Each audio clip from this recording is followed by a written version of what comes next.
our opinions on these whiskeys based on what's in your glass. How's it drink? How's it taste? And then really nothing else. I will want your opinions on each one of these pours. Don't worry, this doesn't need to be some like deep level breakdown of every single tasting note that you're getting. I just want to know if you like it or not, right? Simple thumbs up, thumbs down, thumbs middle is perfectly acceptable in here. After I get set opinions, then I'll pull the bottles out, tell some stories behind the distilleries, talk a little bit of whiskey history, things like that. Talk about this project, what we're doing down here, kind of our philosophy behind the barrels that we pick, why we're picking barrels in the first place, that whole thing. And then whatever the heck else you guys want to chat about, kind of an open book. You can ask me anything that you could possibly want to know about whiskey. There are no dumb questions in here. As long as they pertain to whiskey and or alcohol, I have a really good answer for you. Anything else? Now we are going to get started. There's a method to my madness. I poured these in a very particular order. We are going to go from left to right. So we're going to start with the glass on everybody's left-hand side. This one's lightest in color. Left and right's really aren't your thing. Feel free, pick that guy up, smell it, taste it, get started with it, take a few sips, see how it's going down. I'll check in after you've had a little bit of time with it, see how you're liking it, see if you like it, things like that. Hi, my name's Michelle, and this is my first drink.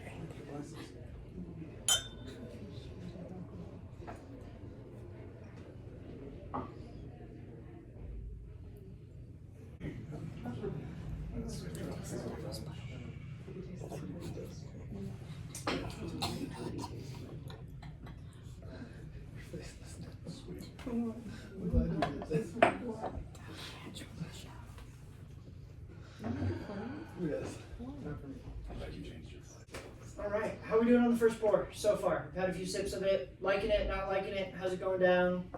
How's it tasting? It's I like that one. Yeah, Really it has a weird middle. aftertaste. Okay. Yeah. Not a fan? Not a fan. Okay. It was very sweet. Very sweet. Is it? Okay, sweet. A little bit more sweet than this guy. Alex That was my big kiss. It was too gentle for you. Yeah. There's not enough going on there. I can see that. That makes sense. There's a little bit of the method to my madness of why I pour this one at the start, right? Let's start with something gentle, something easy. It's very common that I get a lot of non-whiskey drinkers in this room, supportive spouses that get dragged to this. Happens a lot. And I think it'd be incredibly cruel to punch those people in the face with 120 proof cast strength whiskey right out of the gate. Because that doesn't make new whiskey drinkers. They just be like, this guy's trying to poison me. Why'd I come to this? I shouldn't have came to this with you. I hate whiskey. That's not what I want. I want those non-whiskey drinkers to hopefully be at least whiskey curious by the end of one of my tastings. So I like starting with something gentle, something easy, something approachable. And my favorite way of doing that, kind of welcoming people to the world of whiskey, is with a little bit of Irish whiskey. So this is a Fighting 69th Regiment's Irish whiskey. We'll talk about those guys in a minute. But why I like Irish whiskey as a starting point, a lot of you guys noted on it, soft, gentle, easy, approachable flavors. Most Irish whiskeys are categorized by vanilla, shortbread cookies, buttered biscuits, honeys, fruits, flowers, things like that. Think desserts, right? Irish whiskey, typically bottled at a lower strength, around 40 to 46% alcohol, is where you will find most bottlings of Irish whiskey. And the Irish are the only ones that triple distill their whiskey. Almost everyone else in the world does 2 distillations. So this extra distillation run, they're able to distill out some of the bigger, brasher, harsher compounds. You kind of think of it like an extra filtration, if you want to. They're just trying to make a softer, gentler, lighter, sweeter, easier drinking spirit. Now, this brand, the Fighting 69th, is one we do a ton of work with down here. I think this is my 12th or 13th barrel I've selected with them now. It's a lot of whiskey all in a row. I'm starting to lose track. But there's 2 big reasons for that. The first one, the primary reason, being that these guys actually do a ton of charity work, primarily with veterans. They donate $1 to veterans with every single bottle that they sell. We've gotten to do some awesome fundraisers with these guys, raffling off barrels of whiskey to raise money for kidney transplants for veterans that couldn't afford it, things like that. And also, I think their history is interesting. The Fighting 69th Regiment is the most decorated fighting regiment in all of American history. Started off some original Irish immigrant gangs in the New York area. If you ever watched the movie Gangs in New York, those guys. Basically, after that movie, they decided they wanted to join up with the U.S. Army. And all the boys that were in gangs together somehow got stuck in the same regiment. So we're going to move on to the second one. Feel free, pick it up, smell it, taste it, enjoy your whiskey. I will say, as we move on to these middle two pours, pour number 2 and pour number 3, our strength is going to start to go up. They're going to get a little stronger. There's a reason I have these water droppers here on the table. Do not be afraid of using them. 2 or 3 drops of water can totally change the flavor profile of the whiskey, open up some new things. Or if you find any of these a little too harsh to be enjoyable, you can add a lot more than 2 or 3 drops of water to get it to where you like it. These are drinks. They are there to be enjoyed at the end of the day. But enjoy your whiskey. Let me know if there's any questions or anything else on the side. Smoky. Ooh, I like that better.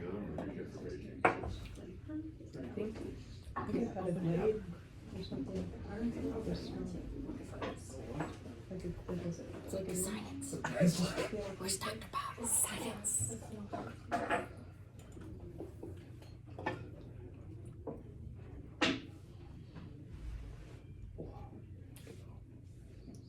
Ooh, really opened it up.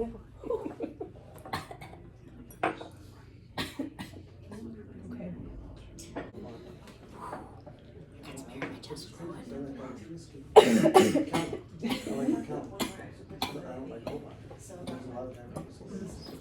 What do you think? I'll figure out something. I do have to do 4 more of these after this. So, maybe I'll just pull one. I'll just hide it in the back and just pull one for the tasting. It's warming the belly. Don't forget to like, subscribe, and share. Smash that like button. Yeah, smash the like button. Don't, it's facing this way. I was like, I So no, you guys know. I could tell when you guys started talking to it. I figured it wasn't Yeah. tasting. So, okay, I'm just I was like, I can't help you.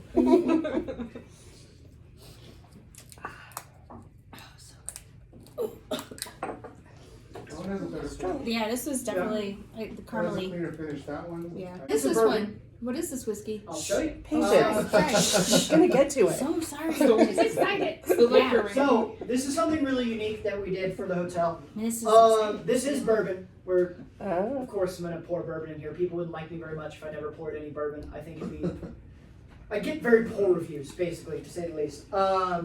So this is mash bill. This is something really, really unique.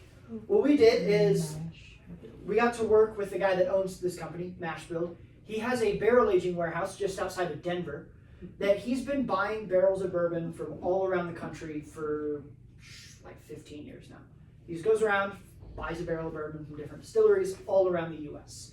Some from Colorado, Tennessee, Indiana, Kentucky, all over the place. And he's been storing them in this warehouse and marrying them together, doing a Solera aging system, if you're familiar. If you're not, basically, they take the oldest barrel, they empty a little bit of it out to maybe fill some bottles, and then they fill in what was taken with one barrel that's slightly younger than that. Oh, cool. So basically, that oldest barrel is never emptied.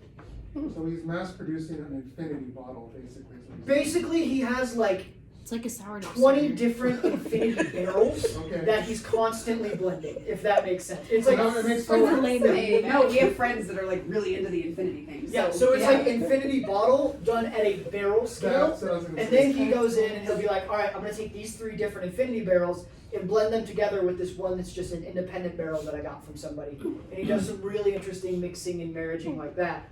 We got to dive in and basically get to taste through all of those different infinity blend barrels, if you will, those Solera barrels, Sure. and create our own unique blend of whiskey. Cool. And so we dove into all those different barrels that he had in his warehouse, tasted through them all, and we created this blend for the hotel. That's why we're really cute with the label. Special blend of spirits for the hotel. Okay, maybe I have to get that one. Now, is that one for sale since you guys have such a limited quantity? Yes, I have 1, 2, 3, 4, 5, 6, 7, 8, 9, 10. I have 11 left. Okay, I Um, think that might so have to be it. I'm gonna pour this in tastings today, and then it'll probably be gone forever because we thought we were totally out of this. It's meant to be. This is a really fun blend. It took a while. It was a lot of trial and error. We ended up blending 5 different barrels together. You can see kind of a breakdown of our percentages here. 1 being the oldest, and then it tells you what percent of oldest to youngest we did. Most of this blend, or well, 31%, the largest percentage out of the 5. 31% of it is the oldest barrel he had in his warehouse, which is primarily filled with over 20-year-old Kentucky bourbon from a distillery that has something to do with the buffalo. Got it. Catch my drift. Got I didn't sign the NDA, so I can get away with that. But Then there's also some 12 to 15-year-old bourbon in here from Tennessee, and then some about 5 to 7 from Indiana for our other 2 barrels, and then one local Colorado bourbon is the youngest barrel involved to add a little bit of freshness, a little vibrancy in there as well. This is a really fun blend to create. That 20-year-old, over 20-year-old barrel I mentioned, that's Stag, by the way, which if you don't know is like the That's unicorn delicious. of unicorns. Yeah. So I like to say this whiskey is blended with unicorn tears because there is a portion of literal unicorn in whiskey. Sold. Yeah. It's 2 really bottles, fun. please. It was a great project. They do some awesome stuff. And this is kind of the next evolution of things that we're working on with this project down here is private blends, doing some very unique special releases for the hotel that go farther than just our normal single barrels. It's a great time. For real? We need to come But I was gonna say we need to come back. no, I wish it was. But a lot of brands, they want to be in here. They want to do a Stanley Hotel whiskey. They want us talking about their product. They want to do this collaboration. So we get to be real picky. That's cool. We turn down over twice as many barrels and we buy down here. And we sell through over 100 barrels of whiskey a year. Wow. Let's move on to our third pour. Now, pour number 3 will be the highest strength whiskey on the table. We are moving up to some cask strength stuff. What that means is this is unwatered down. This is exactly as it was in the barrel. This is whiskey in its purest form. It's like taking your glass, dunking it in the barrel, and taking a drink. Don't let that scare you though. A lot of people tell me this is the smoothest drinking whiskey on the table. So, it has no business drinking this gentle. Wow. Interesting. I like that it was smooth. Jeez, Right? Michelle. When I put it in my mouth, I was like, "Ooh, this is gonna hurt." Did you put water in And it at all? Yeah. It No. just doesn't. Yeah. It's big in flavor. It feels nice to drink, It's but there's delicious. not a. It doesn't want to hurt you. It's gentle. Yeah. Yeah, it's a good friend. It is. It's very good. Stir See, Yeah, one- you're converting from strawberry margs to whiskey. I don't. There we go. I think this one It's tastes contrast. good. Yeah. Yeah, that one's really good. So pour number 4. I think it's time. Woo. So this 4th one is something really unique. It's a brand new whiskey to us. It's also a whiskey that is only available in this room. It's really good. You cannot taste this whiskey unless you sit in this room and do a tasting with me. Period. End of story. Can we buy it if we're in here? Yes, you can only buy it if you do a tasting with me. It'll only ever be available if you sit in this room and do a tasting with me. My name's Michelle. This is my 4th drink. This is the only way you can take one of these. It's your reward for listening to me blab for like 45 minutes about whiskey. Is you get to enjoy this and buy a bottle if you'd like to. And also, this is our newest barrel of whiskey. You guys are probably within the first 50 or 60 people in the world to taste this. Period. End of story. Like, it's us that made it, or us that worked with them. The guy. Smooth it It came in like a spicy. like a wrecking ball.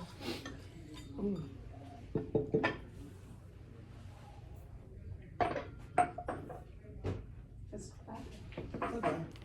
It just really has a bold finish. Ooh, with the water. I Takes like the it. takes I the like throat burn away with the water. I Oh, like really? it cut. Yeah. Yeah. Put some droplets in there. Mhm. Yeah, the other Jefferson's one I like is in the cab barrel.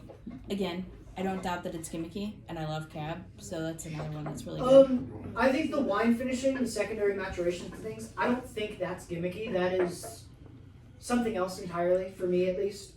That is also a very new development, Yeah. especially in the world of bourbon that is only 20 years old. Okay. Of putting Me too. putting bourbon in wine barrels, right? For a long time, bourbon always has to be aged in brand new oak barrels. It can never be anything in the barrel before there's bourbon in it. And then for a long time, that was just how we did it.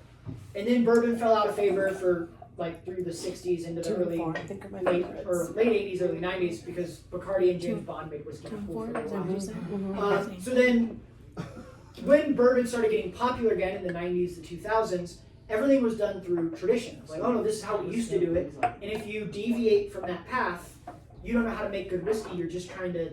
It wasn't viewed as being creative. It was viewed as ruining whiskey. Okay.